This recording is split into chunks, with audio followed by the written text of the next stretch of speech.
Hiya, my name's Charlie and welcome to my channel, and as you can tell from the title, today's video is going to be an unhaul. So I'm going to get rid of all of these books out of my house, out of my life, and make me feel so much better. Even though, as a disclaimer, not all of these books are terrible. Lots of them I've loved, lots of them I've enjoyed, but I do not need to keep for whatever reason or another.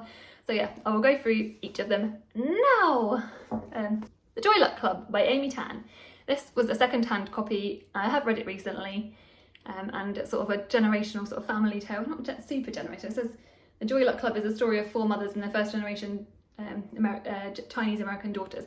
Yeah, so, but I feel like, honestly, it wasn't even that long ago I read it, and it hasn't, like, stuck to my brain very well, which doesn't really mean a whole lot because, like I said, I know this is super beloved, but it's not one I'm going to plan on rereading, so it's being unhauled.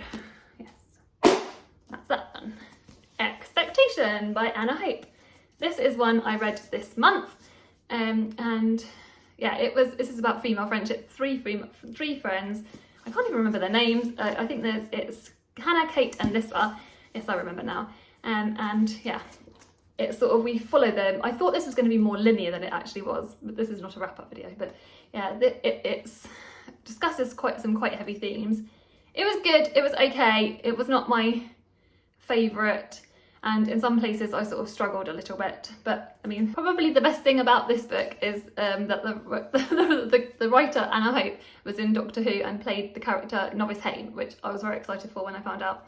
But yeah, not one I will reread, and I think it is one I'd recommend because loads of people have said it's good, but it sort of, like I said, it discusses, it also discusses like IVF. One of the characters is struggling to get pregnant, so trigger warnings for that, or content warnings for that if that's a problem for you. But yeah, that element was quite good, but that's out of the house. This is a really good book. This is Feminism Interrupted by Lola Olufemi. This is one I'm gifting to Charlie. There's a couple in here I'm gifting to Charlie. This is one actually I would recommend. It's non-fiction, and it's sort of discussing feminism in such an interesting way, and it really pulls it apart. I feel like I've got like an image of the contents on this, and it's just so fascinating. It's got things like the chapters are Know Your History, The Sexist State, The Fight for Reproductive Justice, Trans Misogyny, the Saviour Complex, Muslim Women and Gendered Islamophobia, Art for Art's Sake, Complicating Consent, The Answer to Sexual Violence is Not More Prisons, Feminism and Food, Solidarity is Doing the Work. But yeah, this discusses such, does feminism in such an interesting way and such an inclusive way. It's probably one of the best, like, books on feminism, being honest, that I've read. So yeah, this is probably going to be one of my favourites of the year, even though I am unhauling it and gifting it to Charlie. It's not probably one I would reread. Maybe I would revisit an audiobook, but yeah, I'm giving it to Charlie because I know Charlie will really enjoy this. So yeah, this is also from Pluto Press, and I got this half price because when you first buy on Pluto Press, they give you 50% off, so of all books. So yeah, I'd recommend that. But yeah, this is a good book. So yeah. This goes one from extreme to the other. Never Green Up by Ruth Jones. I've got this all tabbed up, so it might look like it's all exciting, but no, it's because this was going to be a buddy read with my sister Emily from Novelle Novels. I'll link her channel below. Because I read the first of her books. It wasn't her first book, it was probably one of her most recent ones. It was called Us 3, I think, and I really enjoyed that one. That's got like a green cover, and again, that's about female friendship. But this one, so I thought that this one would be really good as well. I went in kind of with higher expectations, obviously not super high expectations, but yeah, I was expecting to love this so much more. And the first few pages, I DNF'd this, so and the reason I DNF'd it was because there's a sex bit at the beginning, which I'm all for reading about, like, sex and stuff like that. There was this character basically was cheating on his partner, and basically launches into having sex with this person. This girl, I think it was, this girl, young lady, sorry. But it irked me because I feel like they were launching into having this sex, and it felt like, and they're having this affair, and you couldn't see the reasons why they were doing it, and something about it really irritated me. It wasn't, I don't even know why, but yeah, really kind of annoyed me reading it. So take that from that what you will. This was her first book, so maybe that's why. But Ruth Jones is obviously a prolific screenwriter, so I don't know. Maybe just her writing's not for me. 50-50. I would still try her other book that comes out at the end of the year. This one might be a surprise to some people because this is like a really popular book, and I do really like this book. I'm going to say this. This is one I really, really like, but I probably will not reread, and I feel like someone else will get better use out of it. The Promise by Damon Galgut. This was the winner of last year's Booker, and this is a really, really, really good book. So Damon Galgut is a South African author, and this is basically so it says the Promise charts the crash and burn of a white South African family living on a farm outside Pretoria. Yeah, so it basically starts the death of the parent, and this lady promises her a piece of her land to this character that works with the family and has worked with the family for years, and the promise is then the responsibility of that promise is passed on, and people keep like not fulfilling this promise, and you go through each of the person who next inherits the land as to whether it will happen. And yeah, next is Remote Sympathy by Catherine Chidgey. I read this for the Women's Prize long list, and it follows a wife of a Nazi, and as stuff happens to her, and also another character who is then on the camp, and sort of a doctor type person. He's not actually a doctor, and he's left it sort of responsible for treating her, and yeah, this was a very hard read, obviously hard-hitting read, but it wasn't my favourite from the long list, and again, it's not one I'm going to reread, so that is why I'm unhauling it. But I did buddy read it with Charlie, which I liked doing, obviously. Oh, I'm nearly down to one pile now. Right, this one's Sky Day by Leone Ross. This is one that again was on the Women's Prize long list, but I had actually, my sister Emily from Nova Novels I already said her channel, but yeah, she had gifted this to me. This one is sort of magical realism, and the reason I'm unhauling it is it's not one I'm going to reread, and also like all the buggish stuff in here I did not like, as I previously stated. I don't know if I have previously stated. I don't like books like with buggish stuff in it, and this book, they can, in order to get like their powers and stuff, there's a talk of like consuming these like butterflies, which really, really is like a phobia of mine, and it kind of grossed me out. So this book will be in better hands with somebody else. So move on, book, to the happy place. Right, this one is Crow by Ted Hughes. This is quite a dark set of poetry, and it's sort of obviously discussing death and stuff. I'm unhauling it because I'm not interested in rereading it, and also I heard that there was I was listening to, what's his name, Raymond Antrobus, and I think he's had trouble with Ted Hughes in terms of problematic behaviour, and it kind of just puts me off, so obviously. So it's not, I'm not interested in rereading this or actually any more from Ted Hughes. It really wasn't my favourite anyway, to be honest. So this is a relatively new release, I think, in the last couple of years. Brewed by Jackie Polzin. I was interested in reading this because I love books about chickens. That's quite a niche like thing, but I love chickens. I think they're just happy little creatures. I would love to own a chicken one day, or chickens one day. They just are the idea of that just is like, yeah, makes my heart happy. But this book, so I was excited to read this book, but this follows a lady who I think was like, this is quite a while ago actually, I read this, to do with, so she owns these birds when they were like, and she's also, I think she lost a young child or a baby. There's been a death of a infant, so, which obviously could be a trigger content warning for some people. This book was okay. I liked it, but I didn't love it, and I was hoping to love it. I love the cover. I would keep it for the cover alone, but no, I think I'm going to pass this one on.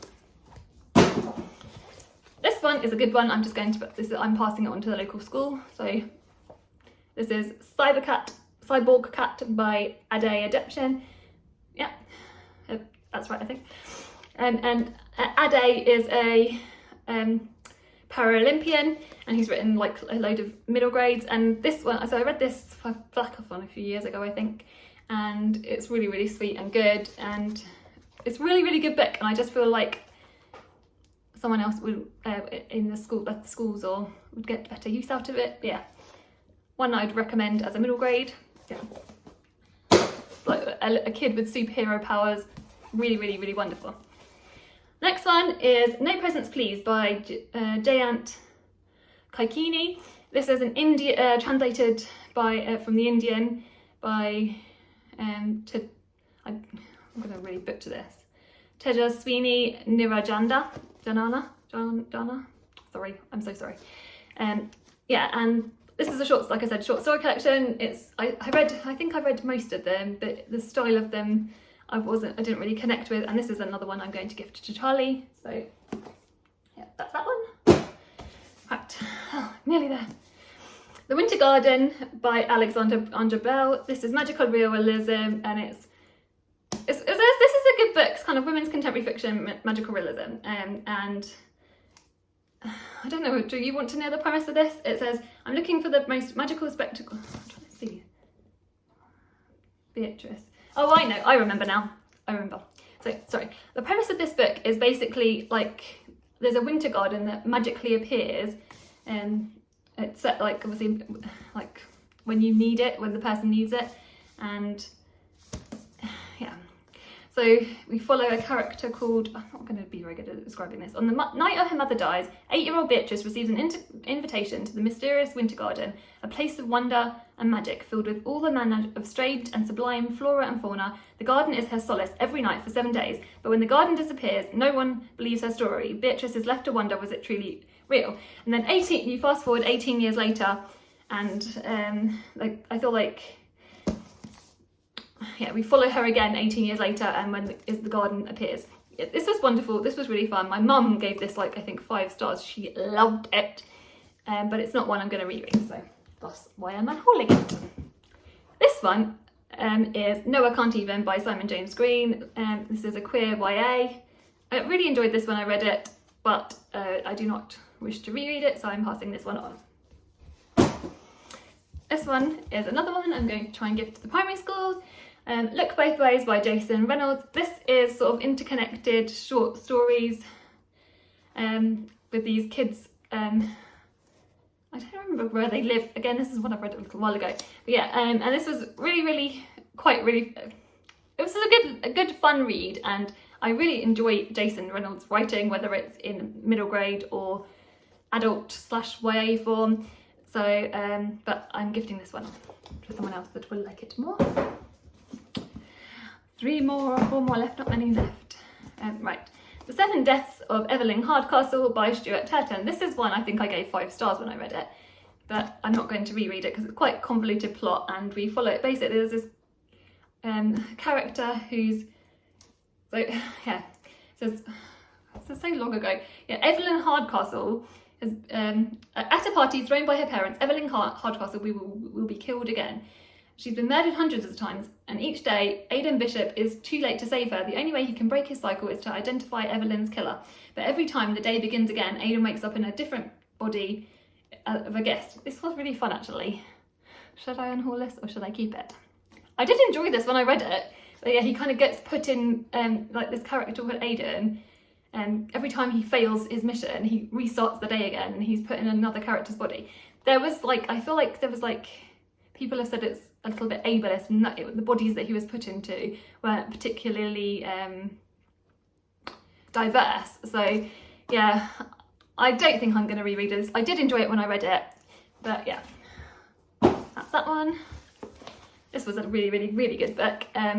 Proud of Me by Sarah Hagar Holt, but again, it's not one I'm probably going to reread. I don't know whether my daughter might like this one. Probably she will. Maybe I'll give this to her. Proud of Me by Sarah Hagar Holt. This is about 2 siblings. So Josh can't wait till he's 18, the legal age when he can finally contact his donor, but he'll do anything he can to find out who he is, even if it involves lying. Becky can't stop thinking about her new friend Carly. Oh yeah, so it's queer. This is queer, obviously you can tell by the title. I read this quite a while ago. I'm going to see if my daughter wants to read it. She's got quite a lot of books. She may or may not want to.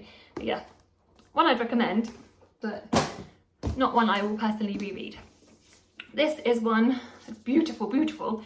A Room Called Earth by Madeline Ryan. This is about an autistic lady who goes to a party, and it's sort of stream of consciousness. And yeah, this was a good read. This was like a 4-star read, and yeah, but not one I will reread. Shall I show you inside here? This is just so gorgeous. And look, look, sparkly. You bookish people, do you like all the sparkles? Yeah. Hopefully someone else will like it just as much and will get use out of it.